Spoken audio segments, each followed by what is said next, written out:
Salut tout le monde, j'espère que vous avez la forme. On se retrouve comme tous les lundis avec une nouvelle vidéo de cas pratique.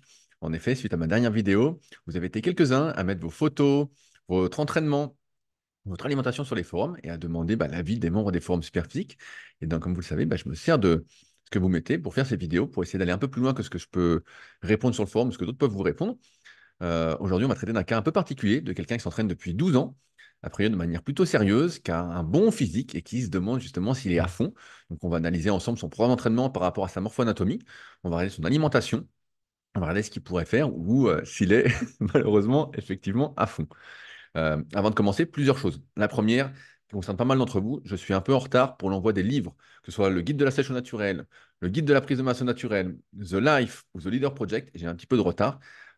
J'étais pas chez moi cette semaine, donc tous les exemplaires seront postés au moment où vous verrez cette vidéo. Du moins, je serai en route vers la poste, mais vous êtes entre 40 et 50 à avoir commandé durant les 2, 3 dernières semaines. Et j'étais à court d'étiquettes, à court de flyers qui vont avec The Life. Bref, j'ai un petit peu de retard, donc pas de panique si vous avez commandé dans les 2, 3 dernières semaines. Aussi, je le rappelle, si vous êtes nouveau à me suivre, si c'est la première fois que vous me découvrez, j'ai fait une formation gratuite à destination des pratiquants de musculation sans dopage. C'est le premier lien dans la description, donc juste en dessous, avec mes meilleurs conseils à partir des erreurs que j'ai pu faire, des erreurs que je vois, afin justement de vous éviter de perdre ce temps, d'avoir des blessures qui vont avoir des séquelles, comme on en parlait dans le dernier Super Physique podcast pour ceux qui l'ont écouté, qui sort d'ailleurs tous les vendredis à 10h30 sur la chaîne, et que je vous invite plutôt à écouter sur les applications de podcast, étant donné que YouTube nous abreuve de pubs, c'est de pire en pire, c'est vraiment une catastrophe, qu'on mette monétisé ou pas monétisé, c'est l'enfer, aussi bien pour vous que pour moi, c'est pareil quand on regarde des vidéos, bref. Écoutez-le sur les plateformes de podcast, il n'y a pas de pub. Et c'est mieux. Voilà, on n'est pas dérangé par des pubs un peu bidons. Et donc voilà, si vous souhaitez bénéficier de meilleurs conseils, c'est gratuit, il n'y a pas d'engagement, quoi que ce soit, c'est le premier lien dans la description et il n'y a pas de pub. Voilà, donc comme ça, c'est cool. Alors, comme d'habitude, je vais vous partager mon écran et on va regarder ensemble notre ami du jour. Alors, partager l'écran, il est là. Partager. Alors, je grandis, voilà. On y va dans l'ordre. Donc c'est Birkhoff. Euh, 12 années de musculation, 30 ans, 1m89, 88 kg. Donc déjà, quand on se dit ça, on se dit, ça doit être une belle bête. Et il y a des photos, vous allez voir, le type est solide. Je pratique la musculation depuis plus de 12 ans. 2 ans de musculation au poids du corps, 2 ans de musculation en salle en split classique, par rapport à ce qu'on trouvait sur Super Physique. Donc, je ne reviens pas. 8 à 12 répétitions pour les gros exercices, 10 à 15 sur les exercices d'isolation. Le but était de faire le mieux possible à chaque séance, donc avec échec si besoin, on force. 2 ans de musculation intense à raison de 6 à 9 fois par semaine. Donc là, il a vraiment monté la fréquence. Il dit qu'à chaque séance, la dernière série, c'était à la mort avec quelqu'un pour l'aider à lever la dernière rep, pour les 2 dernières répétitions. Donc 2 exercices par muscle, 10 séries par muscle avec 2 exos en 5 séries à chaque fois. Et donc, il ne se posait pas la question, il enchaînait les jours, il faisait pec, un coup il faisait dos, un coup il faisait jambes, un coup sans doute il faisait bras. Bref, il ne dit pas ça, mais je pense que ça ressemblait un peu à ça. Et donc, il y allait à fond. Il y allait à fond. Ensuite, 2 ans de split classique, 3 à 5 fois par semaine, avec des programmes qui ressemblent plus à ce qu'on retrouve dans la méthode de Lavier. Donc des programmes un peu moins split pour ceux qui ont, que je ne recommande pas spécialement, que je trouve un peu bizarre par rapport à l'expérience que je peux avoir en tant que coach depuis maintenant 2006. Ce pas des programmes que je recommanderais particulièrement, pour pas mal de raisons. Mais bref, niveau de charge, intensité, toujours pareil. Échec sur la dernière série. Cible de répétition, toujours la même chose, 8 à 12 répétitions. 5, 2 ans de musculation en salle split classique 4 fois par semaine, comme ce que l'on peut trouver sur Superphysique, mais en rajoutant cette fois les cycles de progression. J'avais acheté des poids de 250 grammes, puis de 500 grammes pour pouvoir monter de séance en séance. Je commençais le cycle à 80 kilos et je montais progressivement nanana, sur les 2 premiers exercices de la séance et je maintenais sur les autres. Quand la séance était devenue impossible ou que le mouvement s'était trop dégradé, je changeais le nombre de répétitions et je recommençais par exemple. Je faisais du 6 reps et je commençais à 90 kilos, ou bien du 15 reps et je commençais le cycle à 70 kilos. Ça, j'y reviendrai aussi. 6, l'an dernier 2023, j'ai fait le programme ci-dessous. Beaucoup de volume, peu de répétitions, peu de récupération et donc charge modérée. Départ toutes les 1 minute 30, voire 2 minutes 30. 22 séries pour le muscle principal et 10 séries en superset, donc 20 pour le muscle secondaire. Récupération 1 minute. Sur les pyramides, je variais les vitesses d'exécution. 12 répétitions à 70 étaient effectuées de façon plus lente que les 12 à 85. Alors je vais mettre le programme. C'est pas ça. On va regarder les photos après. C'était ce programme-là. Donc voilà un exemple de séance qu'il faisait. Donc, on va regarder. Développé couché, Donc 12 à 70, 12 à 75, 12 à 80, 11 à 85, 12 à 80, 12 à 75, 12 à 70, avec donc une vitesse qui varie à chaque fois. Ensuite, l'incliné, vous pouvez voir 5 séries de 12 en gros à 26 kg, puis 5 séries de dips, puis 5 séries d'écartés à la poulie vis-à-vis. Et enfin, une sorte de superset, biceps haltère barre Z, 10 séries de 5 enchaînées. Et c'est un peu partout pareil, hein. On peut voir, pareil pour le dos, 7 séries de tirage à la poulie haute, 5 séries de traction, 5 séries de poulie bas, 5 séries de poulie haute check. Alors ça, je ne sais pas ce que c'est, mais c'est peut-être le nom d'une machine, je ne sais pas. Mm. Pareil, un superset ici. Euh, donc voilà, le programme qu'il faisait, on va en reparler. Euh, et enfin, actuellement, je me relance dans le programme suivant. Le programme suivant qui est ici, donc qui ressemble plus à un programme classique. Je vous laisse le regarder. On va en reparler un petit peu après. Euh, donc voilà, trois exos pecs, un exo épaule, deux triceps, trois exos dos, un trapèze en superset. Bon, on discutera. Les abdos, correct. Encore les pecs. Ce coup-ci, c'est pecs biceps, donc il fait deux fois les pecs. Vendredi, cuisse mollet, donc là, c'est en cuisse. Un classique, hein, rien de spécial à dire d'un point de vue générique. Et une séance bras classique, trois exobiceps, deux triceps et épaules. Bon, épaules à la fin, on en reparlera. Plus du rameur, les jours sans musculation, donc 2 à 3 séances par semaine. Donc c'est solide, hein. Avant que Fabrice se mette au rameur, je l'ai souvent dit, faire des longues séances sur rameur à basse intensité, mentalement, faut être costaud. Petite dédicace à Christine, peut-être qui m'écoute, qui était venue à la Villa Superphysique et qui faisait ça, qui fait peut-être toujours ça régulièrement et qui m'avait impressionné là-dessus. Niveau alimentation. Alors, euh, je vous laisse la regarder. Pas grand-chose à dire. Jet classique. On voit qu'il a un solide appétit, qu'il mange beaucoup. 200 grammes d'avoine sec le matin, 160 grammes de riz, pâtes, légumineuses ou blé, donc, midi et soir. Costaud. Il mange des légumes, il mange viande, poisson, il mange des œufs, il mange des bonnes graisses, des oléagineux, du beurre de cacahuète. Franchement, il y va. Un peu de laitage avec les petits Suisses, bon, ça va pas être méchant. Des fruits. Et en complément, oméga 3, collagène, multivitamines et minéraux. Bon, la diète est bien, hein. On peut chipoter. On ne sait pas comment il varie tout ça. Mais on voit que la diète, il maîtrise, hein. Là, il n'y a pas trop de soucis. Je n'ai jamais fait plus de 2 semaines consécutives sans entraînement. Je pèse tout ce que je mange depuis 10 ans. J'ai toujours été sec à environ 10% de matière grasse maximum. Je mesure 1,89 m pour 83 à 85 kg. Et depuis quelques mois, avec mon nouveau programme, je monte en poids doucement pour atteindre les 90 kg. Actuellement, 88,5 kg sur les photos. Je tente le tout pour le tout pour relancer la progression. Mensuration de décembre 2023, 85 kg. Bon là, bah, t'as pris beaucoup d'un coup, là. C'est décembre 2023 et que là, on est fin janvier. T'as pris 4 kilos un mois. C'est un peu beaucoup. C'est un peu beaucoup. Le rythme est un peu élevé. Je rappelle, vu qu'on en parle tout de suite, que quand ça veut dire 12 ans que tu t'entraînes, ta marge entre guillemets, pour prendre du poids sans gras, elle est assez limitée. On va plutôt dire que si tu prends déjà 500 grammes par mois, c'est déjà énorme. Si tu prends 1-2 kilos à l'année, voilà, c'est très bien. Et je ne recommande pas de faire varier le poids plus que ça, surtout après autant d'entraînement.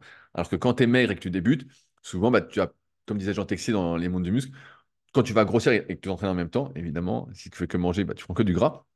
Et bah, souvent, tu prends plus de muscles que de gras. Et donc, ça peut avoir du sens. Pour ceux que ça intéresse, peuvent aller voir mon livre, Le guide de la prise de masse naturelle. Tapez ça sur un moteur de recherche, vous tomberez dessus facilement. Mensuration. 81,5 cm de tour de taille, 38 de biceps. On va regarder les photos. Je sais pas si tu prends contracté, mais ça m'étonnerait parce que ça te fait quand même de sacrés bras. Pareil pour les cuisses, 59,5. J'ai du mal à y croire vu les cuisses que tu as.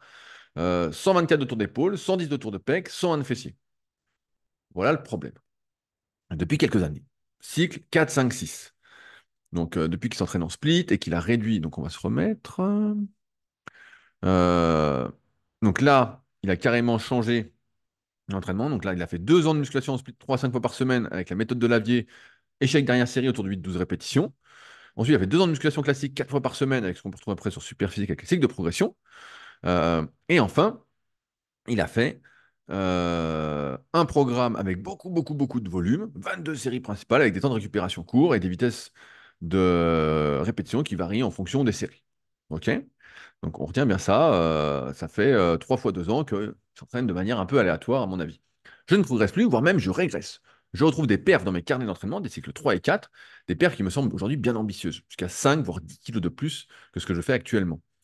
je suis un peu perdu, d'autant plus que j'ai un frère jumeau qui a à peu près la même hygiène que moi, mais qui a toujours été moins assidu, notamment sur le volume d'entraînement, 3 à 4 séances maximum, et l'alimentation, qui aujourd'hui se retrouve à faire les mêmes perfs que moi en ne faisant depuis 2 ans que 3 séances de moins d'1h15 par semaine orientées force. Un jeûne intermittent, etc.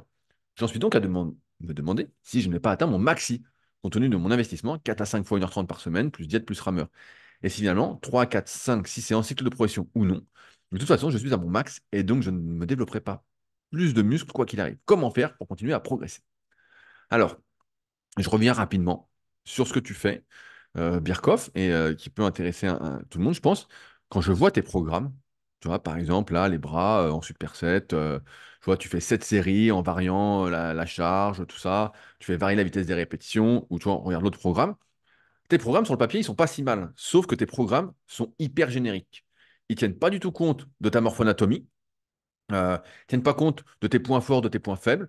En fait, c'est des excellents programmes qu'on peut retrouver en exemple sur Superphysique, mais qui n'ont aucune personnalisation. Or, à mesure que tu progresses, à mesure que tu gagnes en expérience, que tu gagnes en force, que tu gagnes en muscle, pour continuer à progresser, tu dois aller vers quelque chose de plus en plus personnalisé. Sinon, tu es le super chinois et tu fais la même chose tout le temps. Et puis, ça marche, ça marche, ça marche. C'est rare. Quand on n'est pas hyper doué, après, on va voir tes photos, mais on va pas dire que tu es le plus doué, mais voilà, tu t'en sors bien quand même, hein.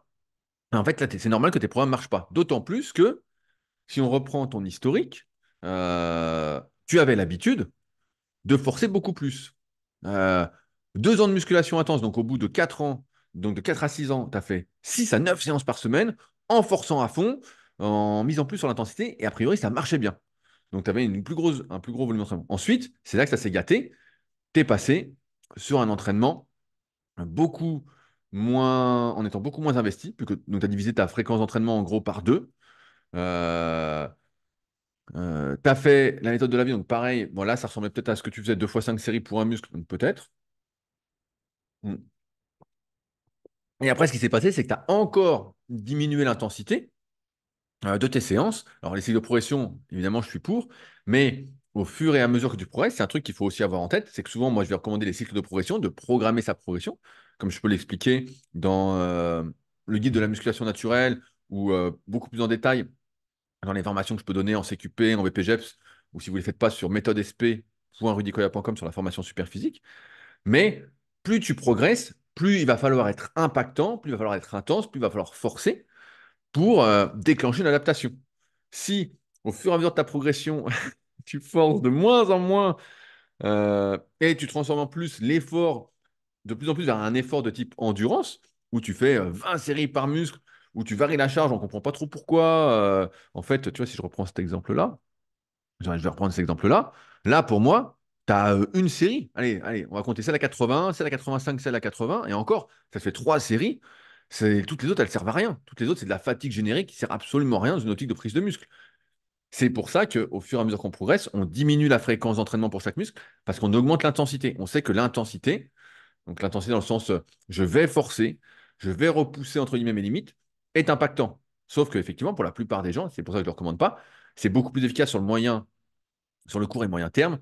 J'attends que tu n'as pas 4, 5, 6 ans d'entraînement, de programmer ta progression, ça te permet de gagner du temps. Parce que tu ne sais pas comment forcer, tu ne sais pas ce que c'est que forcer, ta technique est un peu particulière, donc tu as plus intérêt à faire ça. Mais plus tu vas progresser, plus tu as intérêt à forcer pour déclencher des adaptations. Et c'est là que les techniques d'intensification peuvent également être utiles. Or, toi, ce qu'on voit dans ton évolution, c'est en dehors du manque de personnalisation de ton entraînement, tu vois, même si on met celui-là, voilà, où il n'y a aucune personnalisation. C'est des très bons programmes sur le papier, on voit que l'exercice se complète, c'est top, hein, on voit que tu suis, on voit que tu as bien compris le truc. Mais en fait, tu forces de moins en moins, et là, tu en fais de moins en moins, donc forcément, bah, tu es moins bon que quand tu en faisais une tonne et que tu forçais comme un malade. Tu vois, même si t'en faisais moins, tu avais plus d'intensité. Donc là, ton entraînement, pour moi, tu l'as transformé un peu en un entraînement style plus force endurance, charge modérée, moins de récupération.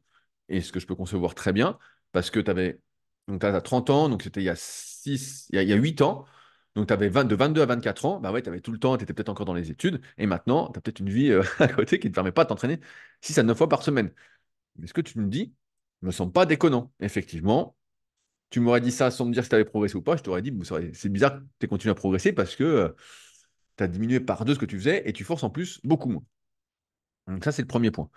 La diète, j'y reviens pas, j'ai dit que c'était très bien. Les mensus, je pense que voilà. Alors maintenant, il y a aussi deux, trois trucs sur lesquels je voulais revenir avant qu'on regarde les photos ensemble. Euh, la vitesse d'exécution des répétitions.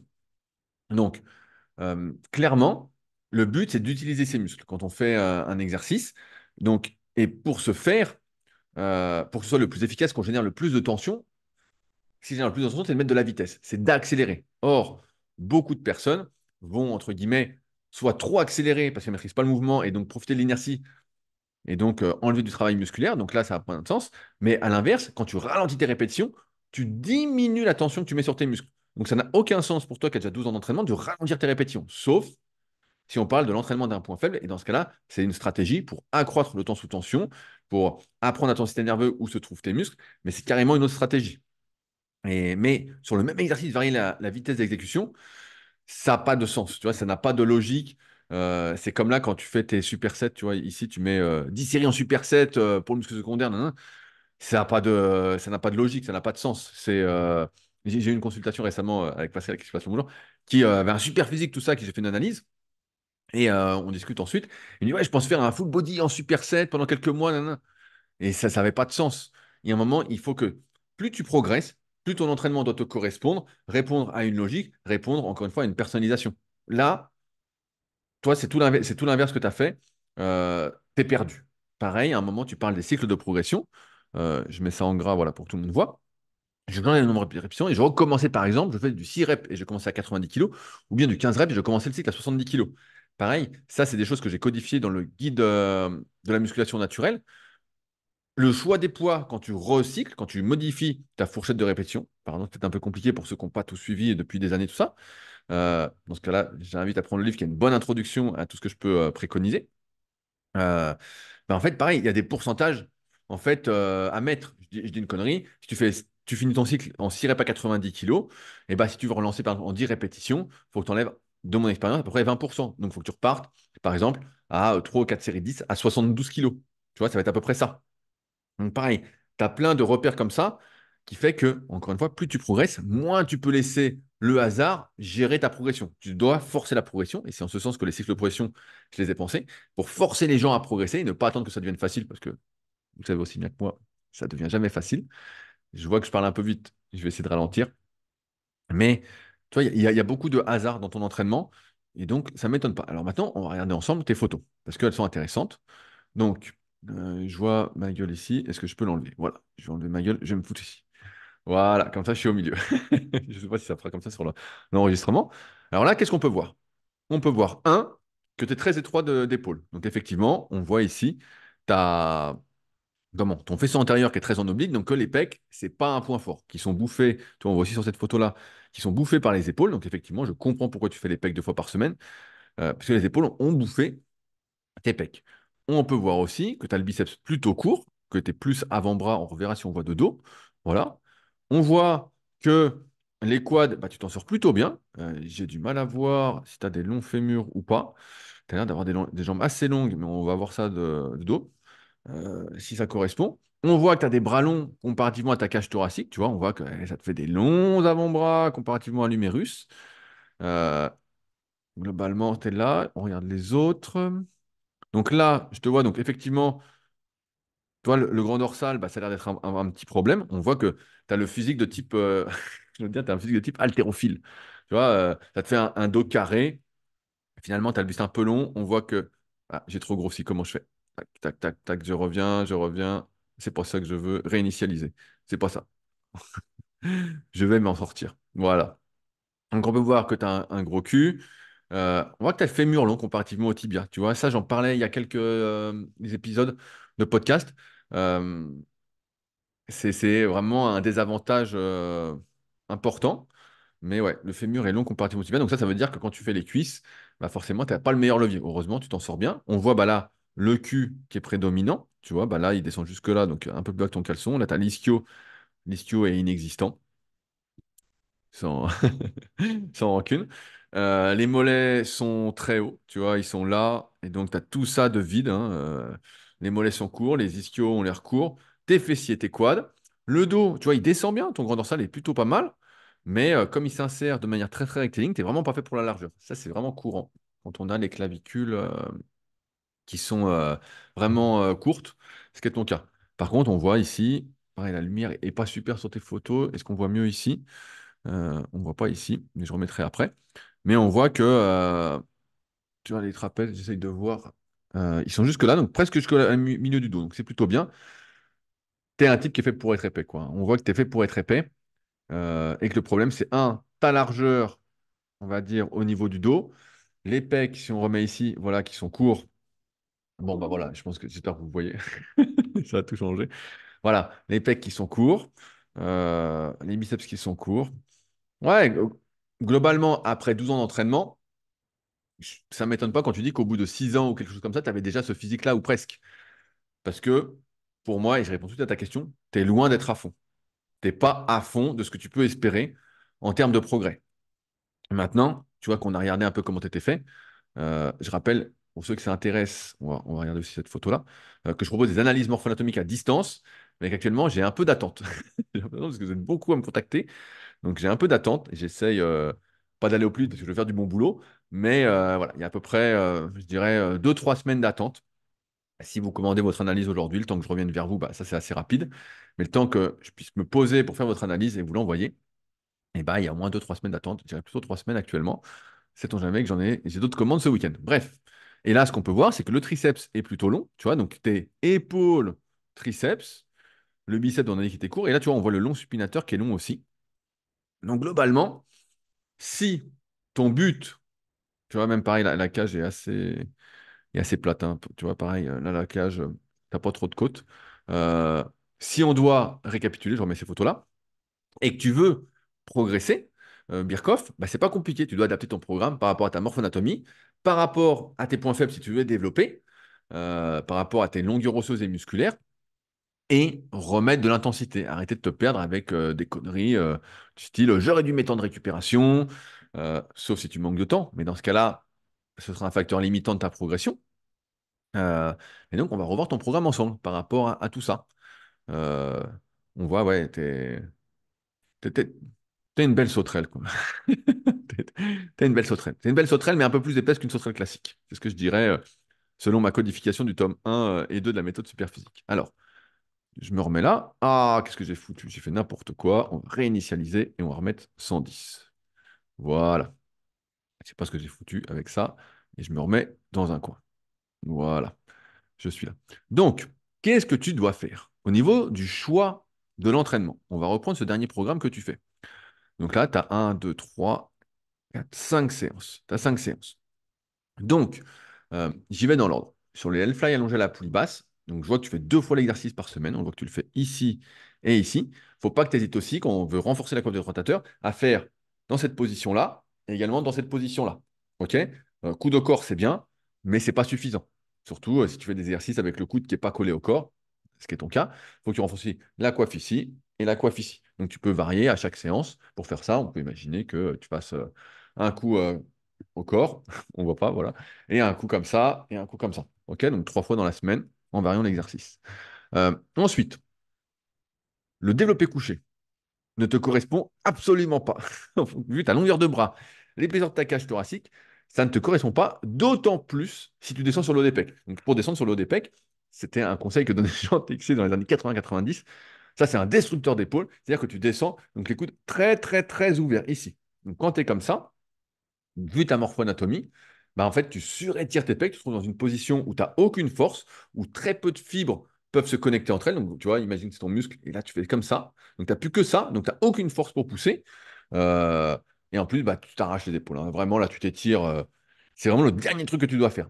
Que tu dois faire par rapport à ta morphoanatomie, si tu veux des pecs, et la deuxième séance est beaucoup mieux construite, c'est du développé décliné, du développé couché avec haltère, du développé couché au sol, des écartés en limitant l'amplitude, à peu près quand tu as le coude le bras dans l'alignement du tronc. Euh, Plus d'exercices comme ça. Tu n'as surtout pas intérêt à aller chercher l'amplitude extrême, sauf si tu t'échauffes, tu fais du travail de mobilité très léger pour garder une certaine souplesse. Mais là, ta première séance pour les pecs, là, tu ne fais pas vraiment les pecs. Là, tu fais beaucoup les épaules. Et je pense que tu détruis un petit peu les épaules. Alors, tu as 30 ans, tu es sauvé. Pareil, le pullover à la poulie basse. Je pense que passer l'ossification, si on peut dire ça, la consolidation des cartilages costaux, en fait, ça sert plus trop quelque chose d'en faire en essayant de forcer, en essayant de progresser. Donc là, toi, tu fais 3 séries de 12 à 41 kilos. Je pense que ça sert à rien. Ça, c'est plus un exercice que tu peux faire à l'échauffement pour gagner en mobilité thoracique. Mais sinon, c'est pas un exercice pour prendre du muscle. Donc, sur cette séance-là, on pourrait dire que tu fais développer décliné, si tu as le banc. Ensuite, on pourrait imaginer que tu fasses des écartés déclinés, voilà, ou des écartés couchés, ça passerait aussi. Euh, et enfin, il faudra en trouver un troisième, à voir si dans ta salle, il y a des machines pour les pecs. Parfois, il y a des super machines. Par contre, je pense que pour le haut de pec, c'est mort d'avance. Voilà, je vois que tu fais de l'incliné, mais c'est mort. Vu ton épaule là qui est vraiment. Tu vois, je remets. Oh, putain, à chaque fois, ça grossit tout. Hop, hop, hop, hop. Non, hop, j'y arrive. Tu vois, là, tu es vraiment, vraiment en oblique. Donc, je suis presque sûr. Et là, tu vois, sur le double biceps, on voit, il est énorme. C'est presque sûr que quand tu lèves le bras, donc l'avant d'épaule prend l'ascendant. Je rappelle que sur l'exercice, c'est toujours une compétition de recrutement entre les différents muscles qui participent. Et toi, c'est l'épaule qui gagne. L'épaule se contractera toujours plus fort en incliné que ton haut de pec. Même si tu sens bien le haut de pec, dès que tu vas forcer, parce que tu vas devoir forcer pour passer un cap, ton épaule va reprendre l'ascendant. Donc là, le haut de pec, je ne mettrai pas l'accent dessus pour l'instant. Ah. Dès que je diminue quelque part, ça fout la merde. Allez, je remets. Tac. Je me remets sur le programme. Donc on est là. Ensuite, rowing debout à la poulie basse pour les épaules. Bon, ça peut se discuter, mais pourquoi pas. Extension du bras, extension des triceps à la poulie avec la corde. Ça ne me gêne pas. Les triceps, on a vu que c'était un point fort, hein. On voit, tu vois, ils sont longs, tout ça. Quand tu fais ton double biceps, on voit qu'ils sont présents. Euh, ouais, c'est pas un point faible des triceps. Donc, 2 exercices qui se complètent bien, pourquoi pas. Ensuite, sur le dos. Je remets les photos de dos. Tac. C'est pas là, c'est là. Donc, j'arrête pas de faire le yo-yo avec ça. T'es pas fait du tout pour la largeur et pour développer le haut du dos. Ça se voit aussi bien sur celle-ci que sur celle-là. T'as le dos carré. Tu vois, quand tu contractes, t'as le dos carré. Donc, t'as, pour moi, vu que ça fait longtemps que tu t'entraînes, aucun intérêt à essayer de développer. Hop, je me remets ici. Hop, je remets à 110. T'as aucun intérêt à essayer de développer la portion externe du grand dorsal qui, chez toi, donnera pas plus de largeur. Et oui, tu n'es pas fait pour. Donc ça, ce premier exercice, tu peux le dégager. Ça, vraiment, je pense que tu n'as pas d'intérêt à faire des tractions poulie haute, prise large. Voilà, ça, à mon avis, tu perds ton temps. C'est comme faire des tractions. À mon avis, tu perds ton temps, à moins que tu veuilles faire des tractions. Voilà. Encore une fois, je fais cette vidéo dans l'optique de prendre du muscle et pas dans une optique de performance. Donc, à voir aussi quels sont tes objectifs. Mais comme c'est plutôt consacré à la prise de muscle, mon travail, voilà, sinon, je ne te répondrai pas de la même façon. Donc ça, je dégagerai. Rowing bar arrière en pronation. Avec le recul, je ne suis pas du tout pour l'exercice de rowing bar buste penché en avant. Donc, je remplacerai ça plutôt. On peut imaginer du bûcheron sur un banc. On peut imaginer du rowing sur machine. Je ne sais pas comment équiper ta salle, mais il y a des super rowing qui existent en fonction des marques. Donc ça pourrait être hyper intéressant. Mm. Mais j'éviterai de faire des exercices lourds avec le buste penché en avant. Donc là, tu ne mets pas très lourd, tu mets 73 kilos. Tu risques quand même pas grand-chose. Mais voilà, ça, j'éviterai. S'il y a des machines, je remplacerai ça donc, en pronation. Ensuite, rowing assis à la poulie basse en supination, ça va dépendre de comment tu fais ton exercice de rowing à la machine que tu auras. Ce qui est sûr, c'est que si les 2 exercices de rowing se font avec le buste comme ça ou comme ça, il faut que tu varies l'inclinaison du buste entre les 2 exercices pour que ça se complète. Donc ça, j'y crois. Et enfin, en troisième, là, ce que je mettrais, c'est plus un tirage unilatéral, par exemple en démarrant en pronation et en finissant en supination, pour essayer d'aller vraiment taper, donc forcément, dans le bas du grand dorsal, ici. Où là, tu peux vraiment être épais. On voit que c'est quelque chose pour toi qui peut bien se développer. Là, on voit qu'il y a de la masse. Alors que là, c'est la merde. Ok, donc je me remets sur le programme. Trapèze à la Smith Machine et l'oiseau en superset. Ce superset n'a aucun sens. Je ne sais pas d'où il sort, voilà, il n'y a pas de sens. Donc si tu veux faire le trapèze supérieur, pourquoi pas. L'oiseau, à ton niveau, on fait plus si tu veux vraiment développer tes épaules, c'est plus de l'oiseau avec haltère qu'on fait, c'est de l'oiseau à la poulie, à un bras, soit poulie haute, soit poulie basse, pour avoir de l'étirement, pour avoir plus d'amplitude utile. Euh, Vraiment, c'est ça. Là, c'est important. Ta deuxième séance PEC, eh ben, elle est très bien. Développé couché avec haltère, dips, prise large, buste penché, écarter la poulie vis-à-vis haute. Là, on a une séance qui correspond à ta morphoanatomie. Là, vraiment, c'est bien. Le seul conseil que je peux te donner, si c'est pas fait, c'est quand tu fais ton coucher haltère, c'est de ne pas le faire coude ouvert, c'est de le faire un peu en semi-pronation. Tu vois, pour serrer pour pas que le coude soit complètement ouvert, pour réduire un peu l'étirement. Ensuite, rowing assis à la machine coude ouvert. Donc ça, c'est un classique qu'on mettait sur les forums super physiques pour justement te réouvrir un petit peu après. Donc ça c'est bien. Moi, je trouve que ça a du sens. Un curl incliné, curl araignée. Je pense que le curl incliné, si je remets tes photos, c'est de face. Bah, je vais encore jongler avec ça. Je pense que ça n'a plus trop de sens aujourd'hui. Alors, je sais pas combien tu mets. Tac, tac, tac. Tu mets 14 kilos. Bon, tu risques pas grand-chose à 14 kilos. Mais si tu en viens à vraiment forcer tout ça, vu la longueur de ton biceps, tu n'as pas d'intérêt à aller faire un exercice de curl incliné avec le bras derrière le corps. Ça va trop t'étirer. Tu vois, tu vas te retrouver encore une fois dans cette position-là où il y a peu de types qui peuvent se connecter. Position de faiblesse. Si tu forces, c'est pas terrible. Donc moi, je me concentrerai plutôt sur les exercices avec les bras au niveau du corps. Donc soit curl bar. J'ai pas vu si tu avais un valgus et je peux pas le déterminer vu les photos. Mais soit un curl bar, un curl halter, un curl pupitre, un curl araignée, c'est bien aussi. Mais je remplacerai le curl incliné par un autre curl. OK? Qui t'étire moins et qui serait, à mon avis, plus profitable. Un petit curl pupitre, vu que tu fais du curl araignée, ça me paraîtrait bien commerçant. Voilà. Ensuite, pour les cuisses, et ben, la séance est très bien. Je regrandis ça. Tac, tac. La séance cuisse est très bien. Presse à cuisse inclinée, fente avec pied sur banc, soulevé de terre, jambes tendues. Vas-y, mollo. Je vois, tu mets 10 et 59, je ne sais pas ce que c'est. Euh, voilà, là, je ne sais pas trop ce que ça veut dire. Mais voilà, ça, vas-y, mollo, force pas trop. Dans une optique de longévité, si tu veux vraiment en faire, je le mettrai après le leg curl assis. Comme ça, tu n'auras pas tu seras obligé de réduire les charges que tu utilises. Et donc, c'est mieux. Mollet assis pour le solaire. De toute façon, les mollets, je remets. Tac, tac, tac. Les mollets, de toute façon, c'est cuit. C'est cuit. À moins que tu sois vraiment très motivé à les faire à fond, à fond, à fond. Mais bon, bref, je pense que c'est cuit d'avance hein, pour que tu en aies vraiment des très gros. Donc, je comprends que tu les fais juste comme ça. Crunch à la poulie haute, très bien. Enroulement de bassin suspendu à la barre fixe, c'est très bien. Et là, pareil, c'était très bien. Il y a un truc qu'on peut dire dans tes abdos, ce qui manque. Il manque un des exercices de gainage, mais ça fait 12 ans que tu entraînes, donc peut-être que tu as déjà un super gainage, que tu as déjà passé par cette étape-là. Ce qui manque, c'est des exercices pour les obliques, notamment des inclinaisons latérales que tu peux faire soit au banc à lombaire, soit avec haltère. Ça, pour moi, c'est un indispensable pratiquement dans la plupart des programmes.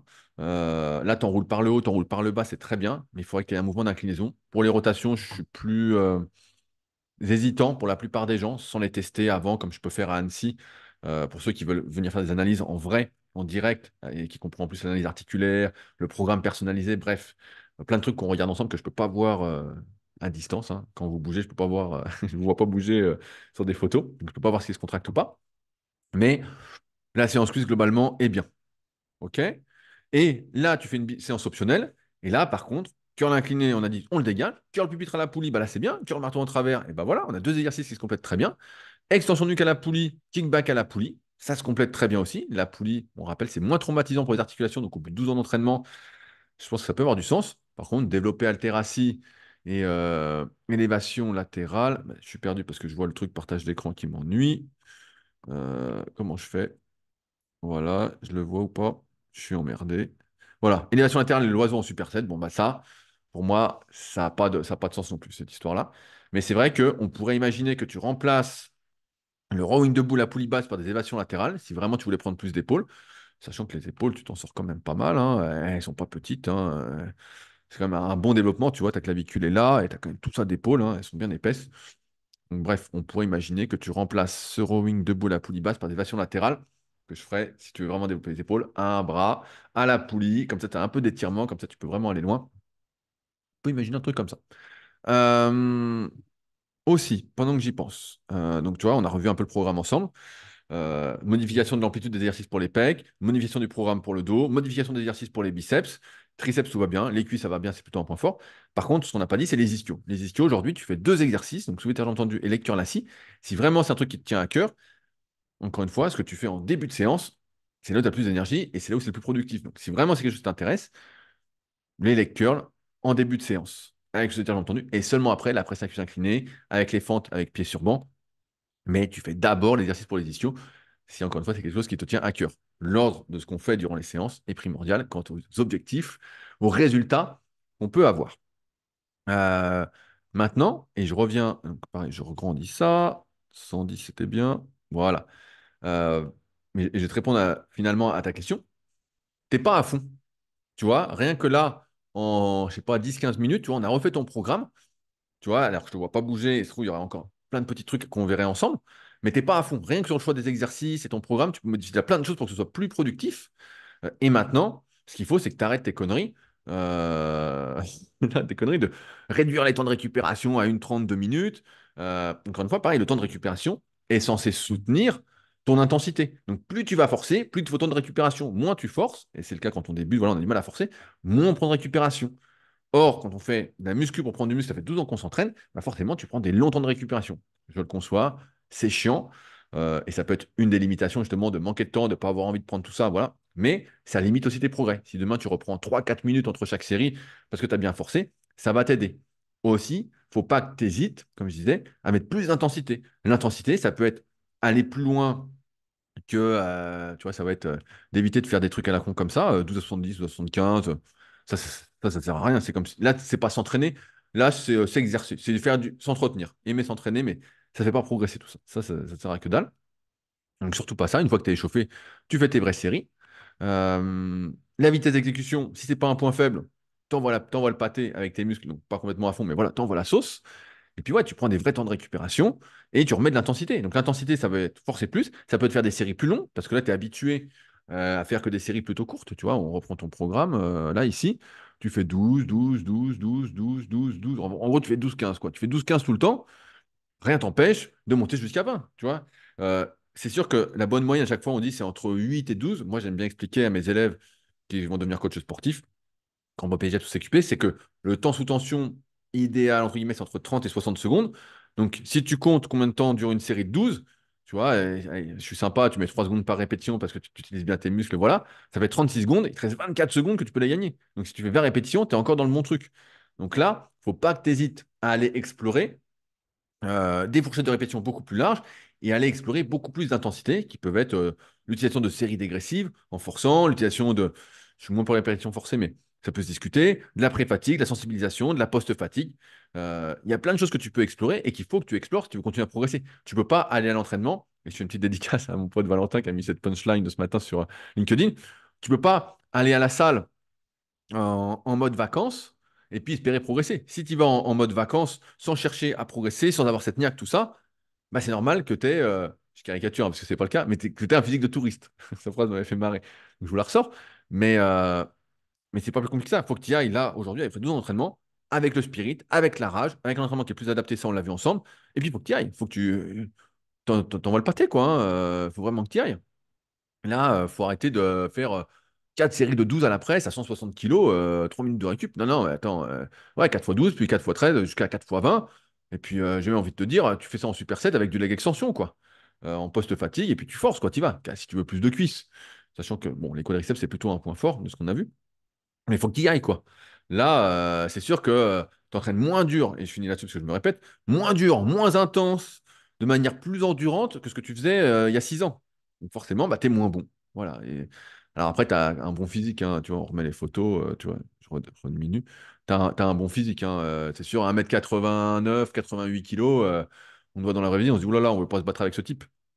Mais il n'empêche que t'es pas à fond et tu peux progresser, ça j'en suis certain, mais ça nécessite de te remettre dedans, d'avoir vraiment envie, de te dépouiller.